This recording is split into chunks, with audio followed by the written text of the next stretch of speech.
Good morning, class 9. So, we were discussing the chapter that is the Shahnai of Bismillah Khan, and in the previous class, I have explained up to para 8. So, today I will be explaining from para 9. So, in para 9, here awards and recognitions came thick and fast.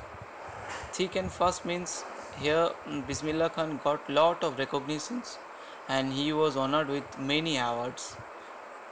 And Bismillah Khan became the first Indian to be invited to perform at the prestigious Lincoln Center Hall in the United States of America, and he also took part in the World Exposition in Montreal, in the Cannes Art Festival, in the Osaka Trade Fair.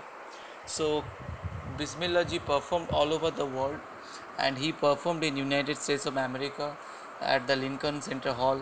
He performed at Montreal, then Australia in the World Exposition. Then he performed at the Cannes Art Festival, and he also performed in Japan at Osaka Trade Fair. So well known did he become internationally that an auditorium in Tehran was named after him, Tehran Mosque Ustad Bismillah Khan. So Tehran is located in Iran, and Bismillah Khan was so famous all over the world that in Tehran an auditorium has been named after his name. National awards like Padma Shri, Padma Bhushan and Padma Vibhushan were conferred on him. So Bismillah Khan has been awarded with these national awards. And in 2001, Ustad Bismillah Khan was awarded India's highest civilian award, the Bharat Ratna, with the coveted award resting on his chest, and his eye was glinting with rare happiness, and he said, "All I would like to say is teach your children music. This is Hindustan's richest tradition. Even the West is now coming to learn the music." Coveted means desire. Okay. So when Ustad Bismillah Khan received India's highest civilian award in the year 2001, Bharat Ratna, his eyes were shining, and he was very happy because his hard work had been recognized and he gave an important message to the country. He told all the Indians to teach music to their children because music is the richest tradition of India, according to him. And he said that even the Western countries wanted to learn the music, and they are coming to India to learn the music. Right? And in spite of having traveled all over the world, Khan Sahib, as he is fondly called, is exceedingly fond of Benares and Tumrao, and they remain for him the most wonderful towns of the world. So although Ustad Bismillah Khan had traveled all over the world, but he was given so much respect and recognitions, and he remained rooted. And Benares, where he learned music, and Tumrao, where he was born and brought up, were the two most wonderful towns of the world for him. And he was so down to earth that although he had traveled all over the world, still he was attached to his birthplace. A student of his once wanted him to head a Sinai school in USA, and the student promised to recreate the atmosphere of Benares by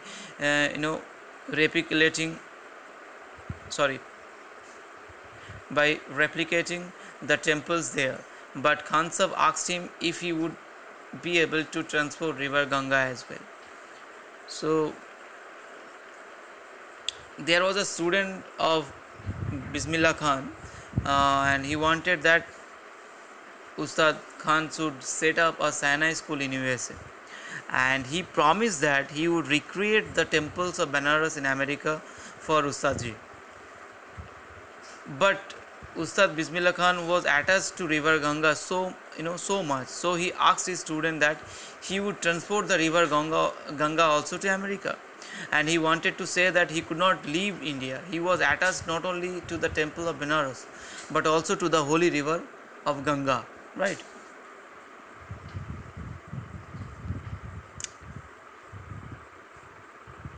Later, he is remembered to have said, "That is why wherever I am in a foreign country, I keep yearning to see Hindustan. While in Mumbai, I think of only Benares and the Holy Ganga, and while in Benares, I miss the unique matha of Dumrao." Yearning means longing to having something, right? So Ustad Khan said that wherever he visited any foreign country, he longed to see India. He wanted to return to India. And then he says that when he was in India, in Mumbai, he yearned. That means he was longing to visit Benares and the river Ganga. And when he was in Benares, he missed his birthplace Dumrao and the Matha where he sang Chaita and was rewarded with a laddu of 1.25 kg weight by the Maharaja in his childhood. Now in para 3, the last one. So Ustad Bismillah Khan's life is a perfect example of the rich culture heritage of India, one that effortlessly accepts that a devout Muslim like him can very naturally play the Sahanai every morning at the Kasi Vishwanath temple. Devout means devoting, right? And believing strongly in a religion or obeying its law and the following its practices, right? So here the writer says that Ustad Bismillah Khan was a perfect example of the rich cultural heritage of India, and his work was beyond the religion barriers. Although he was a strict Muslim and he followed the Muslim laws, but every morning he would play the Sahanai at the Kasi Vishwanath temple, and which was a Hindu temple. And this shows that he didn't have the barriers of religion in his mind. And he was a true Indian, and he considered music to be the India's richest cultural heritage, right? And Ustad Bismillah Khan passed away on 21st August 2006 at the age of 90 after a prolonged illness, and he was given a state funeral and the government of India declared one day of national mourning. So Ustad Bismillah Khan had been ill for a long time and he died on 21st of August 2006 at the age of 90, and the entire country mourned the death of the legendary musician, and there was a holiday for one day and he was given a state funeral, right? So the whole story is about Bismillah Khan. So in a brief,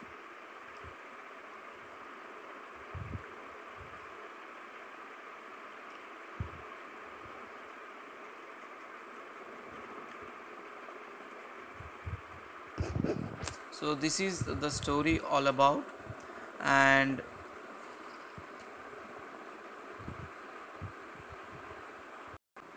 so in a brief, in the first brief of the lesson, you can find the first part of the lesson throws light on the origin of the Sahanai and the contributions of Ustad Bismillah Khan to bring this musical instrument onto the classical stage. And in the first part we can see Pungi, a musical instrument, was banned by by the Emperor Aurangzeb because of its unpleasant sound, and it was improved by a barber of a family of professional musicians. And the barber brought several changes in this instrument until it produced soft and melodious sounds, and he then played it before royalty and got immense appreciations. And since it was first played in the Shah's chamber by a Nai, that's why the instrument came to be known as the Sahanai, right? So the sound of Sahanai began to be considered auspicious, but its use was limited to temples and wedding, and it was Bismillah Khan who popularized the instrument in India and abroad. And Bismillah Khan belonged to a Benares Gharana. He was born on 21st March 1916 at Dumrao in Bihar, and his father and grandfather and other paternal ancestors were great Sahanai players. And Khan began to his Khan began to show his interest in music when he was just 5 years old, and as a young child he would regularly go to Bihariji temple to sing the Bhojpuri Chaita, and he watched his maternal uncle practicing the Sanai with great fascination. Slowly he started getting lessons in playing the instrument and would sit practicing throughout the day. And he made the river Ganga his favorite spot to practice practice in solitude. And at the age of 14 he accompanied his uncle to the Allahabad music conference, where he got huge appreciations at the end of the program.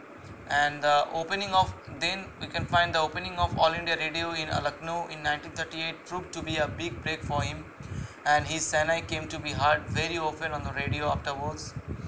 And then we found that Bismillah Khan greeted the independence in India with his Sanai from Red Fort on August 15, 1947, and he travelled far and wide, giving many memorable performances and won many national and international awards. And he became the first Indian to perform at the prestigious Lincoln Center Hall in the United States of America. And he also took part in the World Exposition in Montreal, in the Cannes Art Festival, and in Osaka Trade Fair, Japan. And the national awards conferred on him included the Padma Shri, Padma Bhushan and the Padma Vibhushan. And the year 2001 he was awarded Bharat Ratna, the India's highest civilian award. Right. So now coming to the last part of the text here, that we found that Bismillah Khan loved his country deeply, and when he was in a foreign country he kept yearning for India. He was very fond of Dumrao and Banaras, and he could not stay away from Banaras because the river Ganga was there. And he also got huge success in a celluloid world. He gave his music in 2 films, and his composition in Duka Khilona Hai Toot Gaya turned into a nationwide record breaker. But he could not come to terms with the artificial glamour of the film world, and he remained a true devotee of music throughout his life. Right. So this is the text all about. Now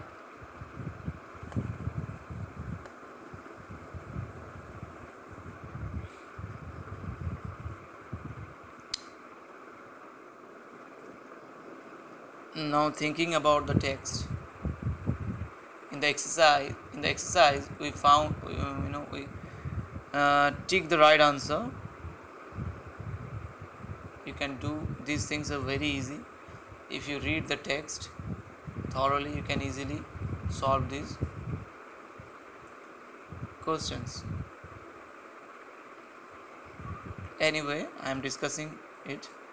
The Sahnai or Pungi was reeded a noisemaker. Check the right answer. The Pungi was a reeded noisemaker.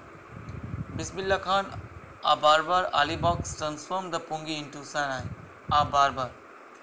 Bismillah Khan's paternal ancestors were barbers, professional musicians. Bismillah Khan learned to play the Sahnai from Ali Box or Paigambur Box. Definitely it's Ali Box. Bismillah Khan's first trip abroad was to Afghanistan, USA, Canada. It was Afghanistan, right?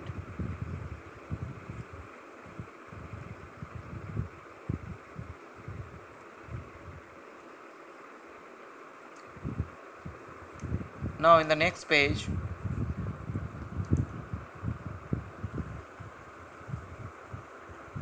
page number 26, answer this question in 30 to 40 words. Why did Aurangzeb ban the playing of the Pungi?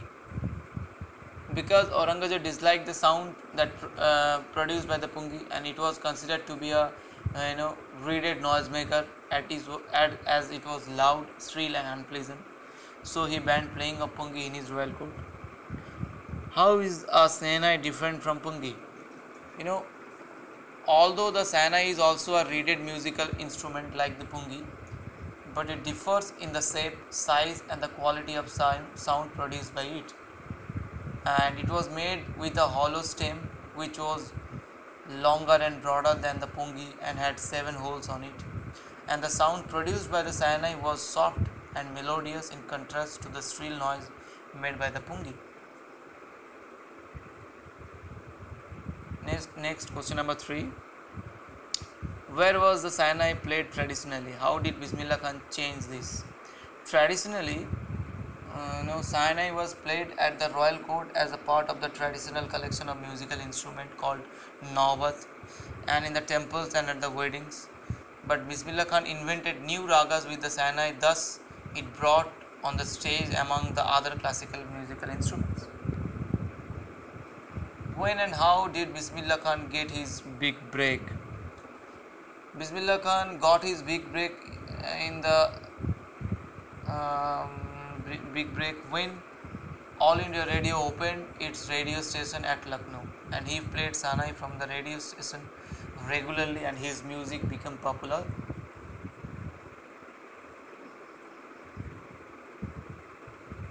Among the people. Now question number 5. Where did Bismillah Khan play the Sayanai on 15 August 1947? Why was the event historic? It's a very easy question. On 15 August 1947, Bismillah Khan played the Sayanai from the Red Fort and greeted the entire country. And the event was historic as it was the day when India gained independence from the British rule. And Bismillah Khan's performance was followed by the historic speech Tryst of Destiny given by the India's first Prime Minister Pandit Jawaharlal Nehru. Now question number 6. Why did Bismillah Khan refuse to start Sayanai school in the USA? Khan was attached to the temples of Banaras and the river Ganga, and he couldn't leave them, so he refused to set up a Sayanai school in USA. Find at least 2 instances in the text which tell you that Bismillah Khan loves India and Banaras. Bismillah's love for India and Banaras is shown by the fact that he refused to set up a Sayanai school in USA, right? And he could not leave Banaras and river Ganga. And secondly, when he was honored with Bharat Ratna, he declared that Indian classical music was the India's richest heritage, right? So these 2 instances prove that Bismillah Khan loves India and Banaras, right?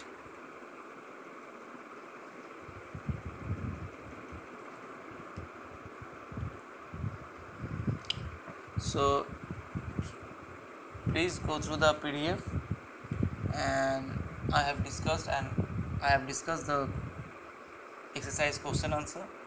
Please listen to it and try to write it in your fair copy with your own words, by your own words. Okay, so let's stop here.